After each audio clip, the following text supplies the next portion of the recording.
coming and coming. If you hand over to government to maintain, they budget the money and share it. To live in that particular place that the house is. So it's supposed government will really compensate them so that and pay them and relocate them to where they are going and build another house for them. Careful engineering and management to meet human needs.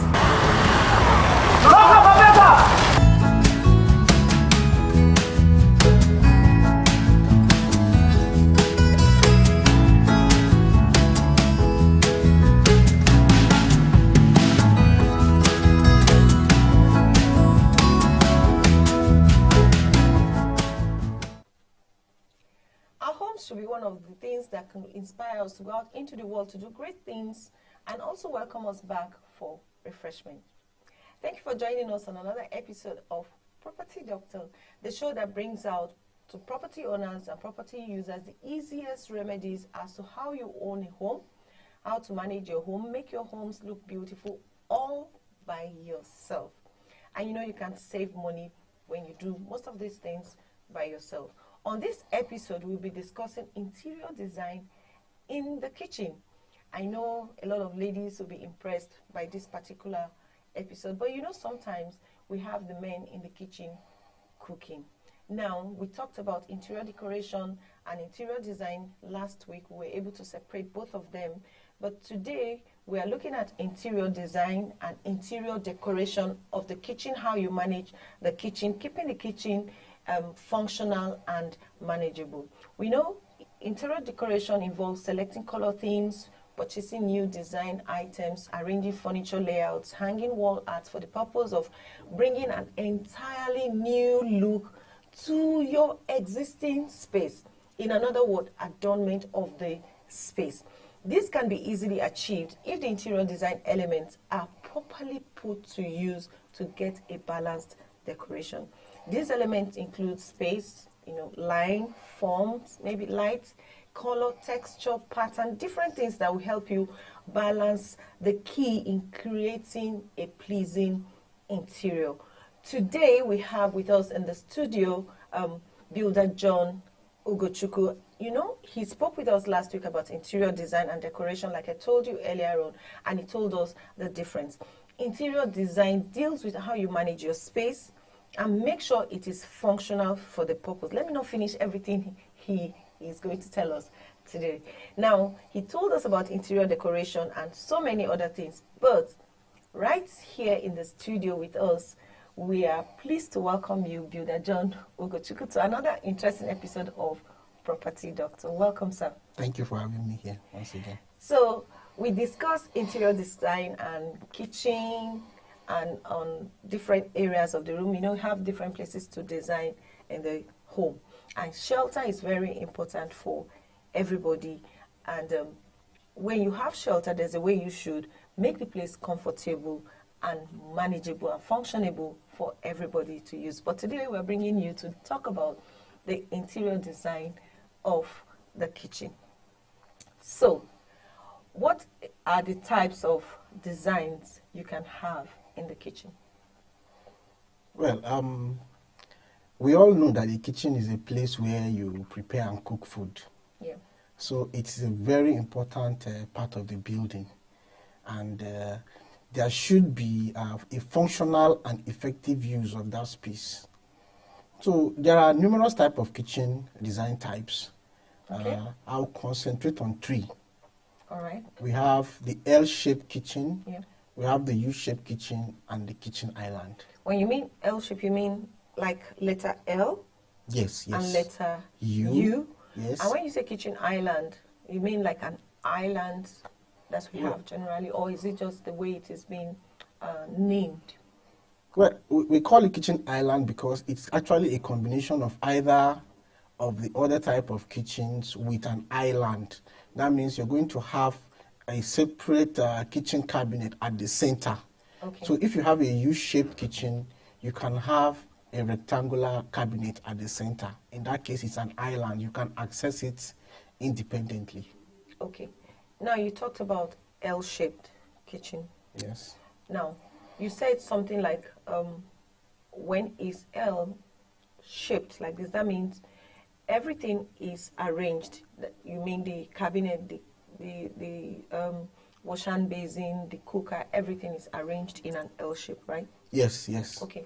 You know, we have different things we placed in the kitchen. We place deep freezers, we place refrigerators, there's wash hand basin, there's gas cooker, and dishwasher. Sometimes some people have their washing machine in the kitchen. These are the things that we place in the kitchen. Yes. Now, when you are talking about placing these items in an L shape, that means you arrange everything in an L shape, right? Yes, yes. Okay, so if you want to talk about arranging these things in a U shape, it means you can also arrange all these things we have mentioned in a U shape. Sure. Okay, so how do you talk about managing these items so that I can get functionality in the kitchen? Well, for me to answer that, there are three basic parts of a kitchen. Okay. We have the storage area, Yeah. you have the cleaning area, and then you have the preparation area. And these three basic parts are the key. And in order to make effective use of these three areas, ergonometrics has to come into play. Okay. You need to plan. What is ergonometrics?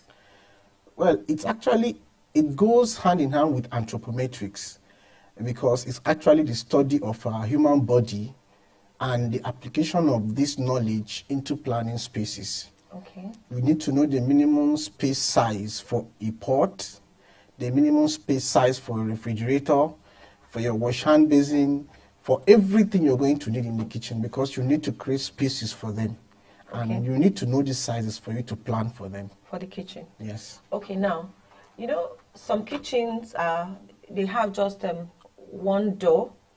That is just one door that leads into the kitchen and outside the kitchen. But some kitchens have maybe two doors leading, or two or more doors leading into the kitchen and outside the kitchen. Now, there's something that is called the kitchen triangle. Can you explain the triangle? Well, the kitchen triangle actually, it's a result of the application of the three basic parts of the kitchen. So the kitchen triangle is the minimum space a kitchen user can travel in order to access the three parts of the kitchen. Okay. Now, the standard is pegged at 3.6. That's the minimum. Then the maximum distance you can travel is 6.7. That's in meters. Yes, in meters. So what it means is that if you have a kitchen triangle that is less than 3.6 meters, that kitchen will be clumsy. Yeah. And then if you have a kitchen triangle that is more than 6.7, the person using the kitchen will suffer because he'll have to travel a long distance for him to get to the wash hand basin, to get to the oven, and then to get to the refrigerator. So for him to cover this triangle, he will have to dissipate a large sum of energy, which might actually is a waste of energy at the end of the day. So that's why we always emphasize on effective planning, effective and functional space to conserve energy. Okay. Yes. So that means like they should not be too far apart. Yeah. Now, when sometimes you have a small kitchen, how can you plan using the space of a small kitchen? If you have a small kitchen, first of all, the size of the kitchen needs to be established because, yes, you need to know the size of the kitchen in order to... What is the minimum? Do you think is a minimum requirement? Because sometimes you see people having their kitchen as maybe a passage or maybe on a veranda, and some will have very large kitchen. But for those people who don't really have big kitchens, maybe a small kitchen, yes, how do you think they can manage the kitchen properly?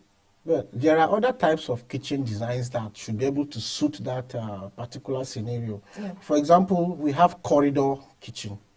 So it actually appears to be a kitchen that's done on a corridor. Was it an afterthought? Maybe the landlord or something prepared that place and as an afterthought for the user of the room or the apartment? Interior designers are taught these types of kitchen designs and they know it. So for that corridor, it's actually a rectangle. So that means one side is actually very long and looks like a corridor. Okay. The other side is a bit narrow. So you have to create something that is called a corridor kitchen or one wall. For a corridor kitchen, you have two separate cabinetries facing each other. That's for a corridor kitchen. Then for one wall, is just one full length of cabinetry on one side, while the other side you can actually move around. So that should be able to suit that small space. Small space of the kitchen. Yes. Okay, now, we've just talked about the shape of the kitchen, but because we don't have so much time, Yes. what about the tiling of the kitchen? If you want to talk about tiles that can be used, that you can recommend to be used in the kitchen. Usually in the kitchen, there are a lot of spilling. You have water. Sometimes there could be accidents, water spill around. So if you use porcelain tiles, they are too smooth. Yeah.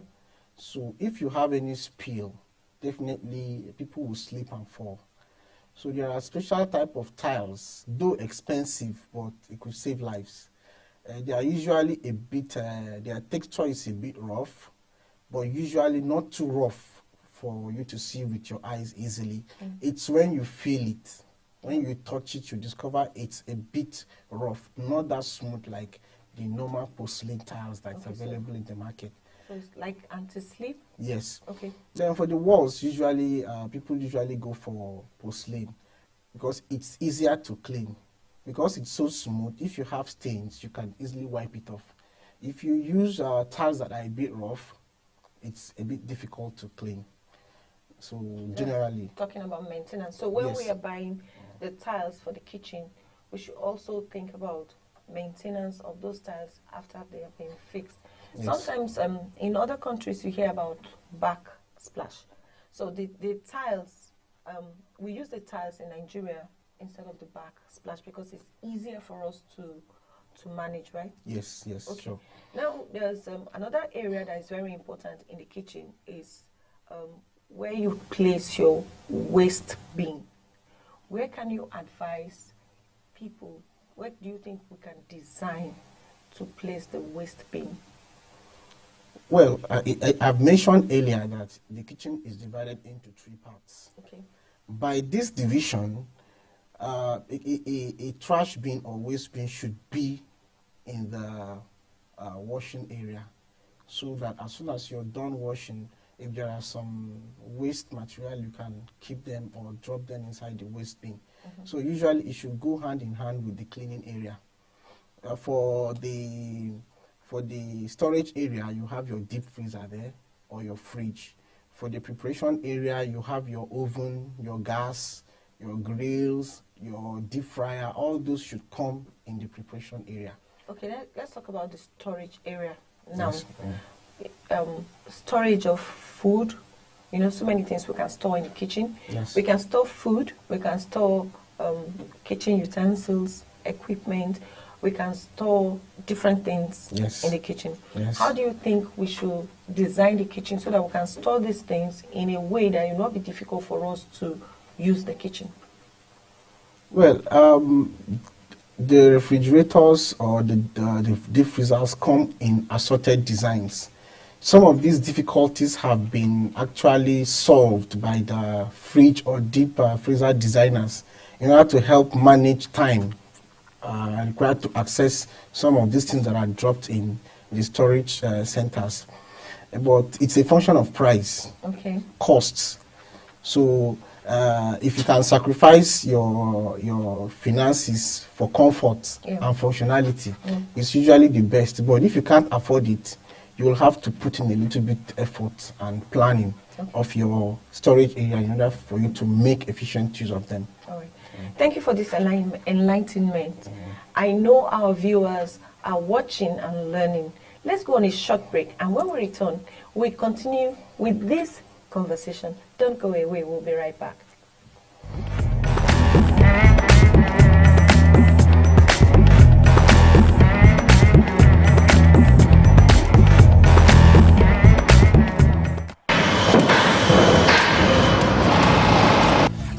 I'm coming. If you hand over to government to maintain, the budget the money and share it. To live in that particular place that the house is. So it's supposed government will even compensate them so that and pay them and relocate them to where they are going and build another house for them. Careful engineering and management to meet human needs.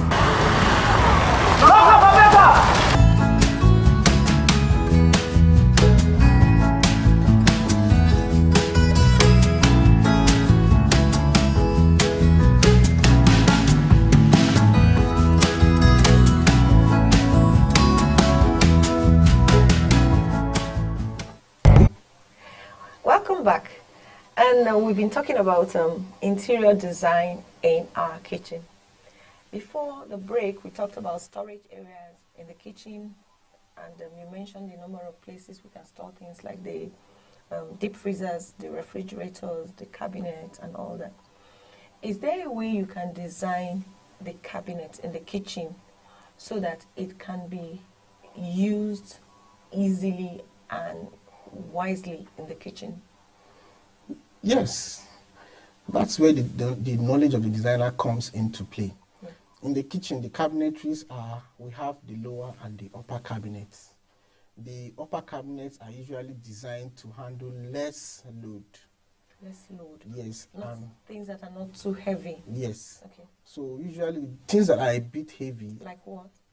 Like you could see even some pots. Usually some beautiful pots that the house owner wants friends to see when they come around. Yes.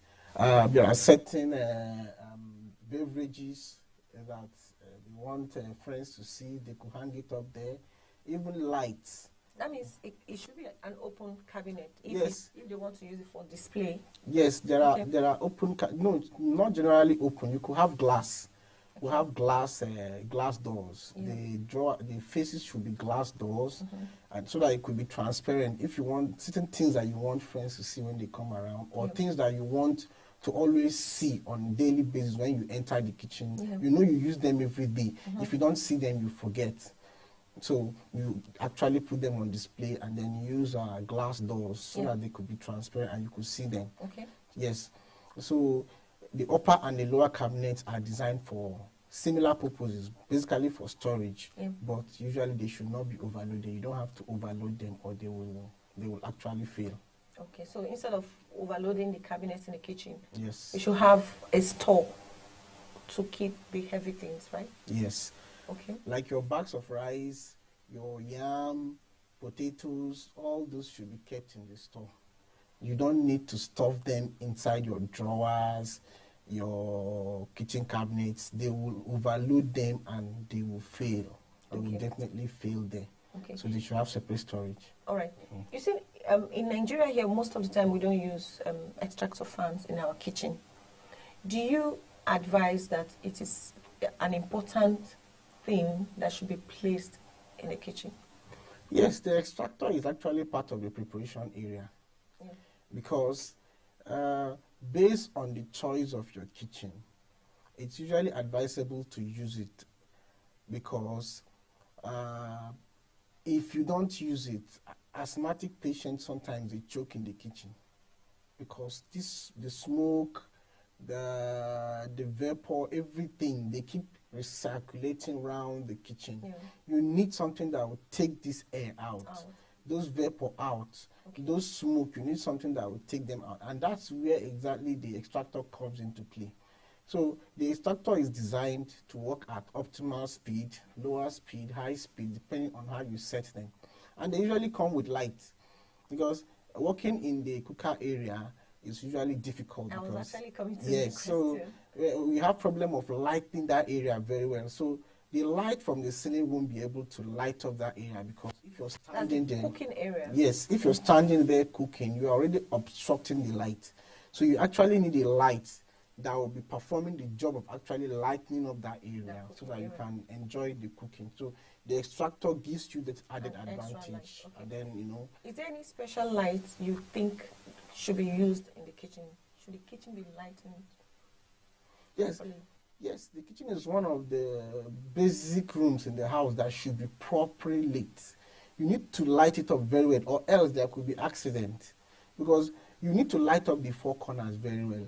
If you have upper cabinet, light up the bottom of the upper cabinet so that they can actually you know, display lights on the lower cabinet, the countertop that actually sits on the lower cabinet. If not, as you're moving around, you'll be obstructing light to those areas. So if you're using a chopping board, probably you're chopping some of your groceries, you might end up chopping your hands too. So you need proper lighting in order to be able to, you know, yes, to be able to use the kitchen effectively. That's very frightening. Anyway, you know, in one of our videos, we talked about why you need to open the kitchen window when you're cooking. So this brings me to a question about ventilation of the kitchen, the doors and the windows. Now, what kind of windows do you recommend for kitchens in our area here in Nigeria? Yeah, our country, we are in Africa, our weathers are usually very hot. The weather here is very hot, but be that as it may, there is a standard for the minimum height of cabinetries in the kitchen. Okay. So, of course, you know you're going to have a wash hand basin, and that cleanup area is usually situated close to the window or directly opposite the window.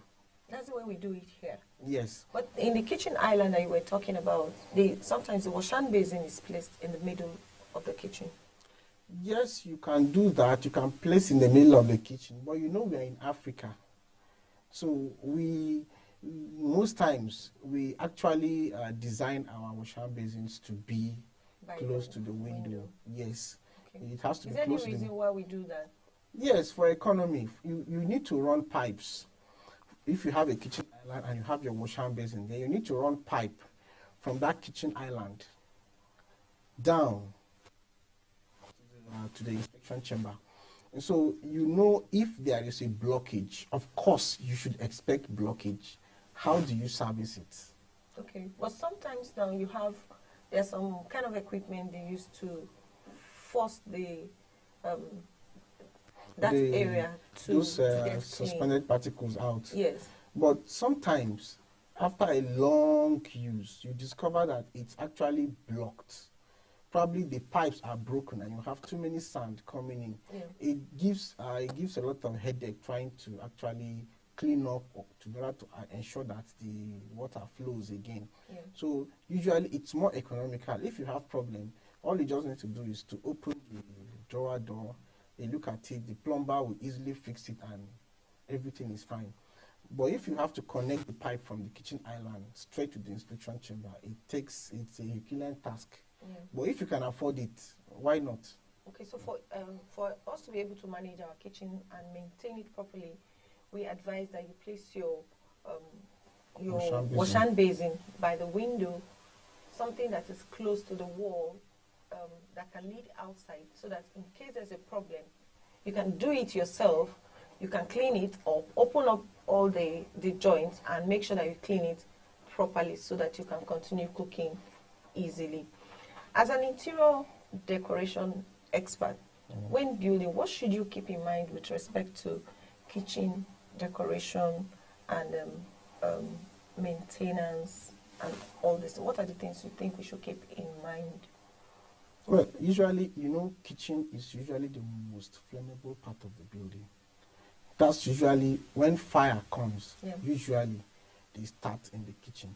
Then if it starts in other rooms, when it gets to the kitchen, it becomes projected. It becomes the gas. You have your gas there, and some people have kerosene. Some even have fuel in the kitchen. Fuel in the kitchen? Yes, some people keep fuel in the kitchen because probably the kitchen is directly a wall separates the generator area and the kitchen. So they feel it's closer for them to move the fuel from the kitchen to and pour into the generator. So usually that area is flammable. No, but we don't advise you to place your fuel in the kitchen and even your gas cylinders. You should try and keep them outside for safety. Yes, but if you're keeping them outside, they are still close to the kitchen. Yes. Yes, so except if you're going to do a central gas system, whereby you have pipes, probably the way you have your overhead tank, a bit far from the building, you have a central gas system there, like you have in most hotels. You once you want to use, you have someone to on it from the control over there. It supplies gas to the kitchen. Yeah. Once you're done with whatever you're doing, you off it from the kitchen and still off it from the central system. Yeah. That's the only way to reduce the flame. Because you did copper, not like the PVC rubber that they use in order to connect. So that's also a bit expensive. So usually what I advise, if you have the money, deck your kitchen. Okay, it should be It should be decked so that if there is any fire outbreak, it will be contained within the kitchen. Then the minimum height before your window should start is usually 1.2. Okay, that's the size of the window. Not just the size. You know, there is a height of cabinets, and that should be around 900, which is about the minimum height that a window will start in a building. So if you construct your kitchen window that way, you will have problem with your kitchen wash hand basin. You discover that it will be sitting above your window. Yeah. It will be sitting above you, so water will be seeping into the cabinet. Okay. So the window should actually be a bit higher than the cabinet. So that you can tile around that area and contain water. Okay. So that water does not spill into your cabinet. Now let's talk about the doors of the kitchen. Where do you think the doors should open to, especially if you have a small kitchen? Do you think the doors should open outward from the kitchen to maintain more space inside the kitchen? Well, in a kitchen we have effective spaces, but if you have a very small kitchen, of course you know that space, that exact width of that door. If you have another door going out of the kitchen, coming in and out, of course you know that area is going to be a traffic area. Yeah. That area is, you don't need to place anything there. On that area. So it's actually the other parts, that's where you can actually use effectively. Okay, so when you're arranging your kitchen, in designing the kitchen, the doors should be at a particular area where you can just space. Yes, you can pass through, and the other space will be used more effectively. We didn't talk about electricity, that is the sockets and the different types of sockets that you can place in the kitchen and where you can place them in the kitchen. Yes, where you place sockets is also a function of the different work spaces or work centers in the kitchen. Yeah. You don't place your sockets in your cleaning area because you know you're going to have water around there. You have your sockets in your storage area and your preparation area. Your cleaning area should be free from sockets. Okay. And whoever is going to handle electrical job should adhere strictly to wire dimensions and quality. What I mean by dimensions, the thickness of wires. That can be loading the kitchen. Yes, there are some wires that are required for lighting the kitchen. Some are suitable for powering our electric cookers. Some are suitable for your blender, and some are suitable for your deep fryers. Yeah. The only one wire cannot service all of them. There are different types of wires based on their thicknesses available in the market. Okay, let's talk about the countertop. The countertop of the kitchen. Yes. What kind of countertop can you advise that we can use in Nigeria, and what kind of material do you think should be used for the countertop? These days, there are different types of countertops available in the market.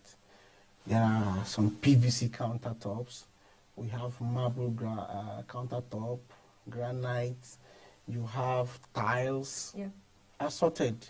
They come with prices, and they also come with high level of skill required to install them.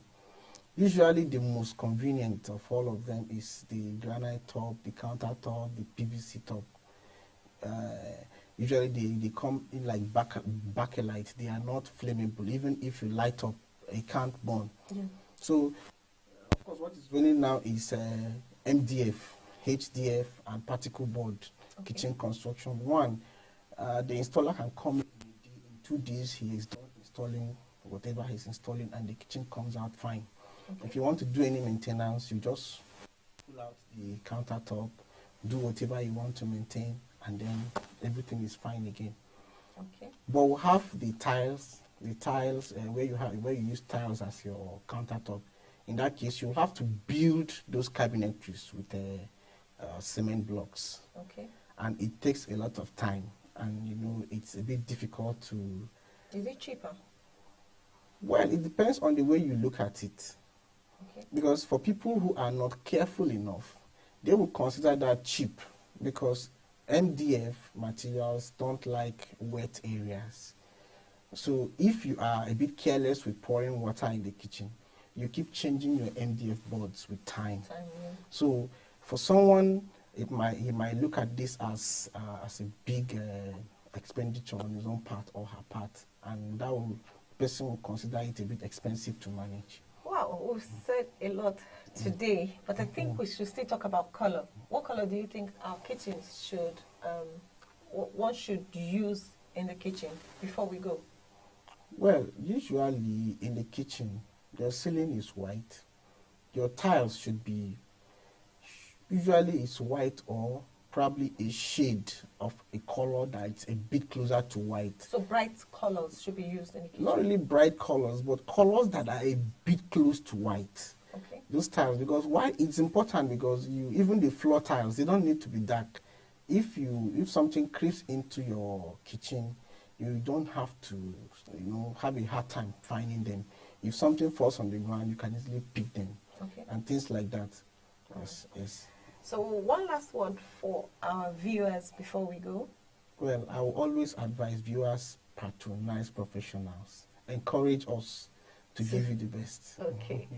Thank you for being with us today in the show Property Doctor. And we thank you, our viewers, for staying with us. We hope you have learned something from this episode of interior design of the kitchen. And we also thank those of you who have followed us on our Facebook page, our YouTube, our Instagram. Thank you for being our family. So don't let your kitchen look scanty, dull. If you follow some of the steps and decoration elements, your kitchen will be beautiful and lovely to stay in. And I hope you enjoyed this program today. Thank you once again, Builder Ogochukwu, for the insights you have shared today. Thank you. We hope to see you same time next week for another interesting episode of Property Doctor. But for now, enjoy the rest of your day and bye.